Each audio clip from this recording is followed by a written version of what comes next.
সীমান্তকে নিয়ে যা ইচ্ছা তা বলে বেড়ানোর পরও যখন আমাদের স্বরাষ্ট্রমন্ত্রী বলে যে একটা রাজ্যের প্রধান বলেছে, সরকার তো বলেনি, তখন আমাদের জন্য এটা লজ্জার বিষয়। কারণ একটা রাজ্য প্রধান, একটা রাজ্য সরকারের বাইরে, রাষ্ট্রের বাইরে আলাদা কিছু না। আমরা দেখছি ভারত কিংবা পশ্চিমবঙ্গ, সেখানে তারা তাদের বিজেপির রাজনীতি করছে, উগ্র সাম্প্রদায়িকতার রাজনীতি করছে, করুক। আমরা দেখছি এই রাজনীতিতে তারা যে পরিমাণে মুসলিম বিদ্বেষ নিয়ে এসেছে, যে পরিমাণে জ্বালাও পোড়াও করছে, খুন করছে, মানুষকে নির্যাতন করাটাকে বৈধ মনে করছে, এটাকেও তারা যখন বৈধতা দিচ্ছে, আমরা একজন নাগরিক হিসেবে, প্রতিবেশী রাষ্ট্র হিসেবে এই ধরনের মানবতা বিরোধী যে অপরাধগুলো, এগুলোতেও আমাদের মতামত দেওয়ার মতো সাহসিকতা আমরা দেখাতে পারছি না। সেটা তো পারছিই না, সেটা তাদের অভ্যন্তরীণ বিষয় বলে পাশ কাটিয়ে যাচ্ছি। উপরন্তু আমাদের দেশকে নিয়ে, আমাদের দেশের সার্বভৌমত্বকে নিয়ে, স্বাধীনতাকে নিয়ে, সীমান্তকে নিয়ে যা ইচ্ছা তা বলে বেড়ানোর পরও যখন আমাদের স্বরাষ্ট্রমন্ত্রী বলে যে একটা রাজ্যের প্রধান বলেছে, সরকার তো বলেনি, তখন আমাদের জন্য এটা লজ্জার বিষয়।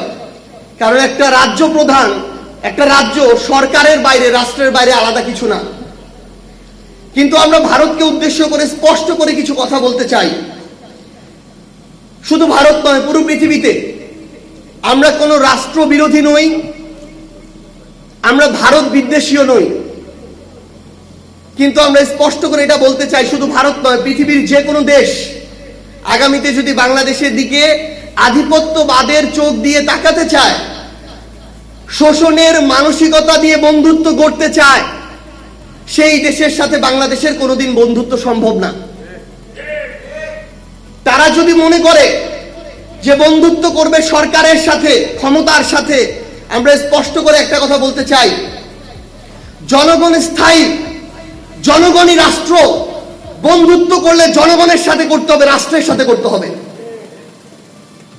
আগামীর বাংলাদেশে পৃথিবীর যে কোনো দেশ যদি চিন্তা করে কোনো সরকারকে ক্ষমতায় টিকিয়ে রেখে জনগণকে উপেক্ষা করে বাংলাদেশকে তাবেদারি রাষ্ট্র বানাবে, আমরা স্পষ্ট করে একটা কথা বলতে চাই, ওই সরকার আগামীর বাংলাদেশে কোনোদিন হতে পারবে না, ক্ষমতায় আসতে পারবে না, টিকতে পারবে না, যেই সরকার জনগণের আকাঙ্ক্ষাকে উপেক্ষা করবে।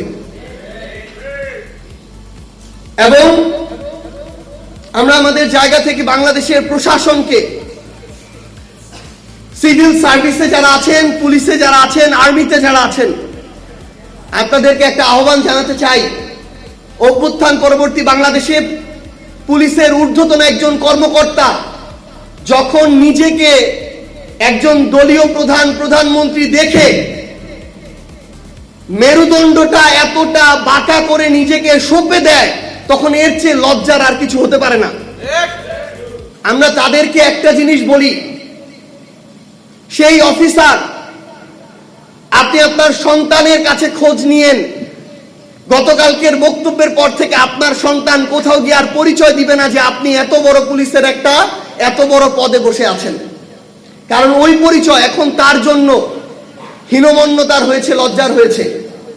আমরা আহ্বান জানাই, এবার অনেকে পার পেয়ে গিয়েছে, কারণ আমরা আসলে পূর্বে এই অভিজ্ঞতার মধ্য দিয়ে যাইনি। কিন্তু এই অভ্যুত্থান এমন একটা অভ্যুত্থান, 5 বছরের শিশু থেকে 80 বছরের বৃদ্ধ এই অভ্যুত্থানে সরাসরি রাজপথে ছিল। তাই আগামীতে প্রশাসন বলেন, সিভিল সার্ভিস, পুলিশ কিংবা যে কোনো জায়গায় যে কেউ আগের মতো এই নিজের মেরুদণ্ডকে, ব্যক্তিত্বকে বিকিয়ে দিয়ে আর পার পেয়ে যাবেন না। দয়া করে এখানে